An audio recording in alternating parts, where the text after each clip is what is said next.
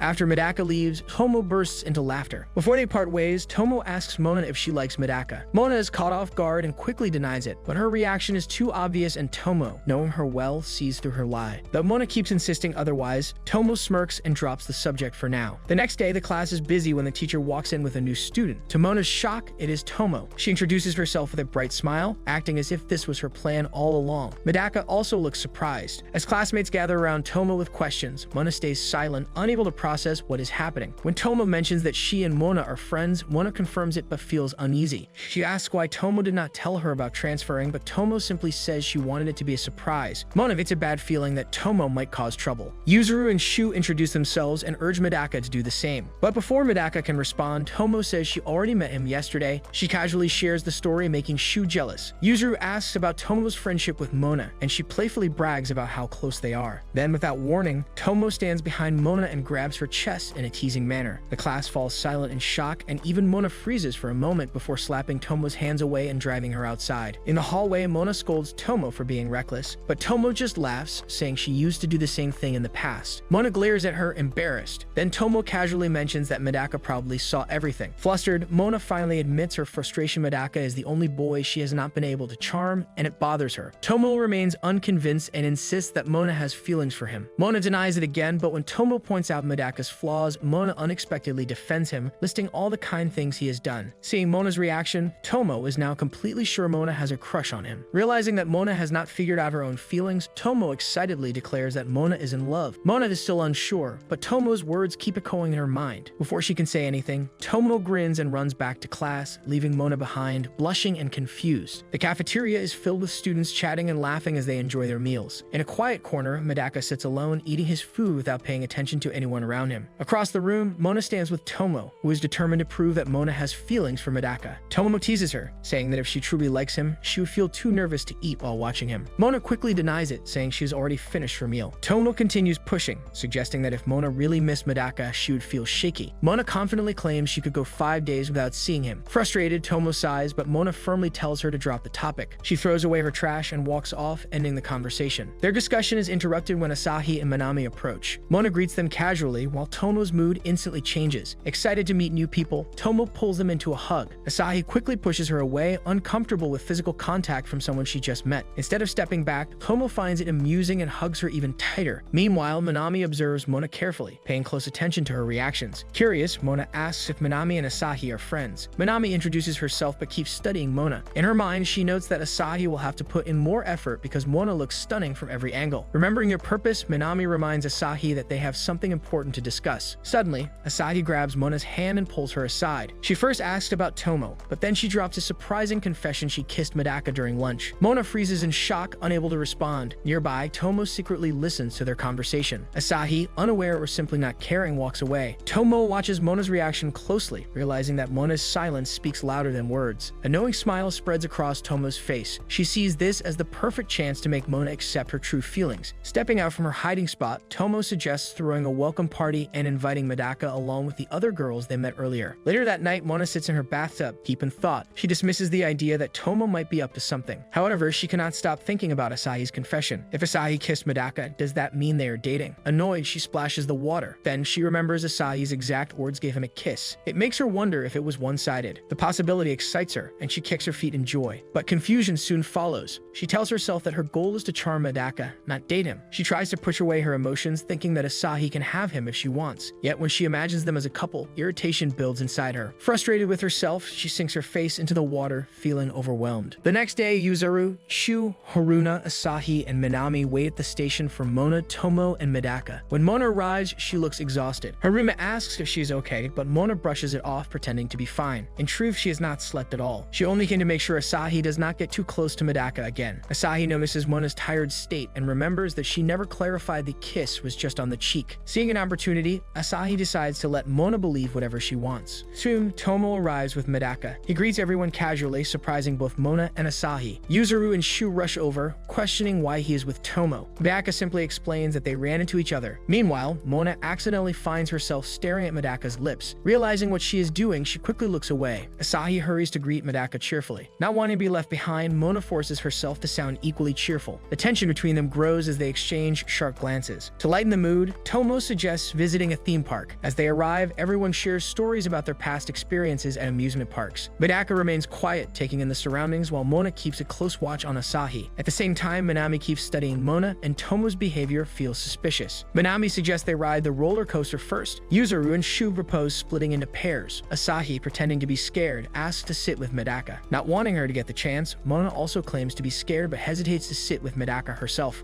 Haruna offers to sit with Mona, but Yuzuru pulls her away, taking advantage of the moment. Shu volunteers to sit with Asahi, but Minami takes him away, leaving Mona with Tomo. Sensing Mona's frustration, Tomo suddenly acts as if her legs are too weak to stand. She insists Medaka should ride Twistance with her and once with Mona. Medaka hesitates but eventually agrees, leaving Asahi irritated. As the roller coaster starts, Asahi grabs Medaka's hand, pretending it will help her calm down. Medaka, caught off guard, does not pull away. Just before the drop, Asahi smirks and reveals that she is not actually afraid of heights. As the coaster plunges, she raises their hands, enjoying the excitement. Down below, Tomo and Mona watch. Tomo notices Mona fidgeting and points it out, but Mona denies being bothered. When Medaka and Asahi get off the ride, she looks satisfied. Yuzuru and Shu tease Medaka about holding Asahi's hand. Mona, feeling annoyed, tries to ignore it. Tomo nudges Mona toward Medaka, telling her it is their turn. The air between them feels awkward. To break the silence, Mona asks Medaka about the ride. His vague response makes her think he enjoyed it, though he is too distracted by how beautiful she looks to focus on anything else. Mona's thoughts drift back to Asahi holding Medaka's hand. Without thinking, she asks Medaka if he has feelings for Asahi. He immediately denies it and Mona sighs in relief, but she does not understand why she feels this way. Medaka, noticing her reaction, asks if she has ever liked someone before. Caught off guard, Mona hesitates. Misinterpreting her silence, Medaka assumes she is avoiding the question. Before they can continue, the roller coaster takes off, cutting their conversation short. After the ride, Medaka and Mona seem lost in thought. Tomo and Haruna sense that something is off. Yuzuru and Shu also notice Medaka's distracted expression. Yunastagi picks up on the tension. Nearby, a bunny mascot catches Minami's attention. She insists on taking a picture with it. Haruna offers to take the photo and invites Asahi to join. Afterward, the group gathers for another picture, but Mona and Medaka stay behind. Seeing an opportunity, Tomo pushes them toward a snack stand. Mona is still thinking about Medaka's question, unable to focus. At the stand, the vendor offers a special deal for couples. Without thinking, Mona plays along, pretending they are a couple. The vendor asks for proof of kiss. Both Mona and Medaka freeze. Mona glances at his lips, her heart pounding. Medaka's face turns pale. Determined not to lose to Asahi, Mona takes a deep breath and signals for Medaka to close his eyes. Her hands tremble as she pulls his face closer. Medaka stands still, nervous. As their faces get closer, Mona's heart races, unsure if she is really ready for this moment. Mona stops at the last moment and pushes Medaka away, unable to go through with it. Instead, she turns to the vendor and admits they are not really a couple. Medaka stands there slightly confused while Mona quickly buys the snacks. When she returns to the group, she hands them out to her friends. Manami watches closely, noticing how Mona takes her time with Medaka whenever the others are distracted. She reassures Asahi that there is still plenty of time for her to make a move since they will be at the theme park all day. Asahi does not waste any time and stays close to Medaka at every opportunity. Whether they are in the haunted house, on rides, or during snack breaks, she always makes sure he is next to her. Mona watches with growing frustration. Later in the restroom, Tomo notices Mona's change in mood. She points out that Asahi is always the first to take action, and it is clearly bothering her. Mona denies it, but Tomo sees through her. She knows that both girls are trying to get Medaka's attention, even if Mona refuses to admit it. Tomo smiles as she remembers their childhood. Back then, whenever their friends talked about crushes, Mona would stay quiet, looking distracted yet irritated. She always claimed she had no interest in romance, but Tomo could tell she was pretending. Returning to the present, Tomo tells Mona that she is never satisfied. Even though everyone admires her, she always wants more. Mona is surprised by the comment, but Tomo explains that she constantly tries to be what others expect her to be, hiding her real self. However, when she's with Medaka, she seems different. Tomo encourages her to take a risk. Even if things do not go as planned, she will not regret it later. Before leaving, Tomo reassures Mona that she believes in her. As the day goes on, the park becomes more crowded. Bami suggests getting ice cream, and everyone agrees. Lost in thought, Mona walks behind the group. Tomo's words keep repeating in her mind. At first, she tries to ignore them, but deep down, she knows Tomo is right. The idea that her mask is slipping makes her uneasy. If Tomo noticed, maybe Medaka has too. This thought overwhelms her, and she suddenly feels weak, dropping to her knees. She convinces herself that Tomo is wrong, but when she stands up to rejoin her friends, she realizes they are gone. Feeling lost, she reaches for her phone to call Tomo. Just then, a group of people rushes past, bumping into her. She loses her balance, and her phone slips from her hands, hitting the ground and falling into a fountain. Panicked, she retrieves it, but the screen is completely black. Now stranded with no way to contact her friends, she sits down, hoping they will find her. As she waits, two unfamiliar men approach her. Their body language and tone make her uncomfortable. They invite her to explore the park with them, but she politely refuses. However, they do not take no for an answer. One of them grabs her wrist, his grip tightening. First, Asahi frustrated her, then her phone broke, and now these men are bothering her. Before panic can take over, a familiar voice calls out. It is Medaka. The two men turn to face him, and Mona immediately feels relieved. Medaka's serious expression makes it clear that he is not someone to mess with. He orders them to let go of her, and after a brief hesitation, they leave. Without thinking, Mona clings to Medaka. When the men ask who he is, she quickly says he is her boyfriend. They do not look convinced, but Medaka's sharp glare is enough to make them leave. Once they are gone, Mona exhales, feeling all the tension leave her body. Only then does she realize how tightly she's holding onto Medaka's arm. Embarrassed, she quickly lets go and steps back, her face burning. Medaka asks if she's okay, and her blush deepens. She convinces herself that her reaction is just from the earlier situation. After calming down, she asks about their friends. Medaka explains that they have split up to search for her, but he can call them. When Mona tells him about her phone, he finds it amusing, but takes out his own to call them. Before he can dial, another group of people rushes past, knocking his phone from his hand. It falls into the same fountain. Now both of them are stuck without any way to communicate. Mona's anxiety grows, and the idea of being alone with Medaka makes her even more nervous. Medaka suggests walking around to look for their group. As they move through the crowd, their hands occasionally brush against each other, making Mona even more restless. She is too distracted to notice when Medaka suddenly stops. She bumps into his back and looks ahead, seeing a large Ferris wheel. Medaka stares at it with interest, though he tries to hide it. Mona hesitates, knowing that if she agrees to ride it, they will be alone together in an enclosed space. But considering that Medaka found her when she was lost, she decides this is the least she can do. She invites him to ride it with her, and after some hesitation, he agrees. As the ride begins, Mona feels nervous. The Ferris wheel is not even fast, but being alone with Medaka makes her uneasy. Meanwhile, Medaka remains calm, looking out the window. Mona wonders how he can be so relaxed when her mind is in chaos. Then she catches her reflection in the glass. Her expression is tense and awkward, unlike the perfect image she always tries to maintain. Seeing herself like this surprises her. Tomo's words echo in her mind, the reminder that her mask is slipping. She realizes this is not the first time. There have been moments when she has lost control around Medaka, her irritation, her flustered reactions, her embarrassment. She has always been proud of her flawless image, yet somehow Medaka keeps making her lose that control. The thought unsettles her. Before she can fully process her emotions, Medaka points at something below. Curious, she stands up too quickly and loses her balance. In that instant, her lips accidentally brush against Medaka's cheek. Both of them freeze. Mona's face turns bright red as she stares at her reflection, unable to recognize herself. She immediately covers her face, telling Medaka not to look at her. Her heart pounds as her thoughts spiral. Desperate to explain her reaction, she admits her frustration. She hates being seen like this vulnerable, imperfect. She is supposed to be flawless, always composed, always adorable. No one is supposed to see this side of her. Medaka stays quiet for a moment before speaking. He says he has noticed she has been acting differently lately. One moment she pouts, the next she smiles. It is confusing. Mona's heart sinks. Medaka has noticed everything. The realization horrifies her, and she tries to shrink away. But Medaka steps closer. He reassures her that he does not mean it in a bad way. In fact, her real emotions make his heart race. He admits that seeing her like this makes her even cuter, and that is his problem. Mona's heart skips a beat. She has been called cute many times before, yet hearing it from Medaka feels different. Confused, she wonders if this is what being in love feels like. Despite trying to resist the thought, she can no longer deny it. Just then, Medaka spots Yuzuru and the others through the window. He turns to Mona with a bright smile, telling her he has found them. Overcome with emotion, Mona drops to her knees. Medaka asks if something is wrong, but she cannot bring herself to answer. In that quiet moment, with her heart pounding, she finally admits to herself what she's been denying all along. At 17, for the first time in her life, she has fallen in love. Mona follows Medaka back to the group, but her usual confidence is gone. Instead, she seems hesitant and shy, keeping her head down. Medaka quickly notices this change and finds it unusual, but also endearing. When they reunite with their friends, Haruna rushes to Mona, relieved, and apologizes for getting lost. The rest of the group also expresses their concern. Shu mentions that they had lost contact with Medaka as well, and both explain that their phones had broken. Tomo, never missing a chance to tease, jokes about how much longer they would have waited before announcing a missing child alert. Mona does not know how to react, and Tomo's presence only makes her more self-conscious. Before she can compose herself, Asahi asks if something happened between her and Medaka while they were alone. Her immediate and defensive denial makes her face turn bright red, which only raises suspicions. Medaka observes that Mona seems quieter and low on energy, making him even more curious. As the conversation shifts, Yuzuru suggests grabbing food, and everyone agrees. But to their surprise, Mona hesitates, saying she is too tired and wants to go home early. Her uncharacteristic quietness worries them, but instead of letting her leave alone, they decide to end the gathering. As Tomo thanks everyone for attending her welcome party, the group makes casual plans for their next hangout. Mona, however, remains lost in thought. On the train ride home, Mona and Tomo get separated from the others. Mona, still unusually quiet, apologizes for cutting the day short. Tomo watches her closely and notices subtle changes in her behavior. Something is clearly bothering her. When Tomo casually suggests that it might have something to do with Medaka, Mona freezes, eyes widening. Her reaction confirms Tomo's suspicions. After persistent questioning, Mona finally admits that Medaka saw through her usual confident mask, and instead of ignoring it, he found it cute. Just thinking about it makes her cheeks burn. Tomo pushes her to say more, but Mona hesitates, afraid of being judged. Tomo reassures her that she will not laugh. Finally, Mona admits that she has developed feelings for Medaka. The realization is both exciting and terrifying. Tomo, unsurprised, smiles, saying she had known all along. When Mona scolds her for teasing, Tomo only laughs more, happy that her friend has finally experienced love for the first time. Their playful banter continues until they reach their stop. Later that evening, Asahi is about to cross the pedestrian lane when she hears someone call her name. Turning around, she sees Mona breathless and exhausted. Asahi is surprised, knowing that Mona lives in the opposite direction. Seeing how unwell she looks, Asahi tells her to go home and rest, but Mona insists on speaking. Mona recalls how many times she denied her feelings for Medaka, even to Asahi. She assumes Asahi will be angry, but she cannot hold it in anymore. Taking a deep breath, she confesses that she has fallen for Medaka. Asahi does not react immediately, her face unreadable. Mona, feeling guilty, apologizes for keeping it a secret and insists she had not realized her feelings until now. Instead of getting upset, Asahi simply sighs as if she had expected this to happen. She admits that she always knew Mona would eventually realize her feelings, though part of her had hoped otherwise. However, she does not blame Mona. Love does not follow logic or rules. Asahi fell for Medaka the first time she saw him, while Mona only realized her feelings today. There is no reason to apologize. Mona cannot help but admire Asahi's composure. She now fully understands the kind of rival she is up against. Before she can say anything else, Asahi turns away as the traffic light changes. As she walks away, Mona calls out, declaring that she will not lose this time. Asahi smiles slightly, but does not look back before disappearing into the crowd. The next morning, Mona wakes up feeling terrible. A thermometer rests in her mouth and a cooling pad is on her forehead.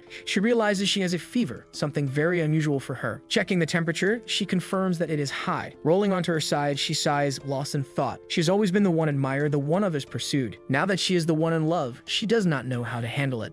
At school, lunchtime is in full swing when Tomo, sipping her juice, hears her phone ring. Seeing Mona's name, she answers the video call. Mona, still in pajamas, looks pitiful but cute. Since her phone is broken, she is using her younger brother's tablet. Mona complains about how miserable it feels to have a fever, even grumbling about being lonely. Tomo smirks, seeing through her words. She teases that it is not the fever making Mona miserably, is the fact that she cannot see Medaka. Mona denies it loudly, but Tomo is not convinced. Just then, Tomo spots Medaka walking across campus. An idea forms in her mind and she knows exactly what to do. Without hesitation, she tells Mona to wake before making her way to Medaka. Mona barely has time to react before she realizes what is happening. Tomo is about to hand Medaka the tablet. Panic surges through Mona. She's in her pajamas, her hair messy. There is no way she can let him see her like this. Frantically, she tries to fix her hair, hoping to look somewhat presentable. Meanwhile, Tomo reaches Medaka, grabs his hand, and pulls him to a quiet spot before turning the screen toward him. The moment Medaka sees Mona, he stiffens. She looks different, almost as if he is seeing a side of her he should not. His face heats up, but he quickly regains composure. Mona, still in full panic mode, tries to end the call, but Medaka stops her. He assures her she's not a bother, his sincerity catching her off guard. Medaka then brings up how she seemed different yesterday. Mona's reaction makes it obvious that he was right, but Medaka quickly clarifies, saying that by different, he meant cute. Embarrassed, Mona huffs and argues that Medaka has his own weird moments too. Their conversation naturally shifts to random topics, and before she realizes it, Mona is rolling on her bed, unable to contain her excitement. Talking to him feels easy and natural. She wonders if they will talk even more once they start dating. Just as she starts daydreaming, a sudden knock on her bedroom door brings her back to reality. Panic takes over. Not wanting her mother to know she's talking to a boy, she quickly shoves the tablet under her blanket. Medaka, realizing what is happening, tries to warn her, but she is too distracted. By the time she understands what he's trying to say, it is too late. In a blind panic, she shrieks and flings the tablet across the room. Meanwhile, Medaka, now thoroughly shaken, stands by a faucet at school, splashing cold water on his face. Yuzuru and Shu pass by, confused by his behavior, unaware of what just happened. The next day, Mona feels completely fine. As she gets dressed for school, she feels a strong determination. She's going to get closer to Medaka no matter what. Shopping, movies, holding hands, her mind races with possibilities. The thought alone makes her heart race. At school, Haruno greets her, and they walk to class together. They pass by Asahi and Manami near the lockers. Mona greets them with confidence, but this time there is a hidden determination behind her cheerful attitude. Even Manami, who is usually unaware of such things, notices something different. When Mona reaches class, her classmates check on her after her sudden absence. She reassures them she is fine. Taking a deep breath, she turns to greet Medaka. However, before she can say anything, Medaka greets her first. Her mind goes blank. He looks even more attractive than usual. Before she can stop herself, she panics, her grip on her stationery slipping. Her eraser falls, and she bends down to grab it, only to have her hand brush against Medaka's as he reaches for it at the same time. The brief contact makes her freeze. Medaka, sensing her nervousness, quickly apologizes, but when he looks at her again, her face is bright red. Without a word, Mona shoots up from her seat, makes a flimsy excuse about feeling sick, and bolts out of the classroom. The class watches in confusion while Tomo bursts into uncontrollable laughter, enjoying every moment. On her way out of the school gates, Mona tells herself that she's going to make Medaka her boyfriend no matter what.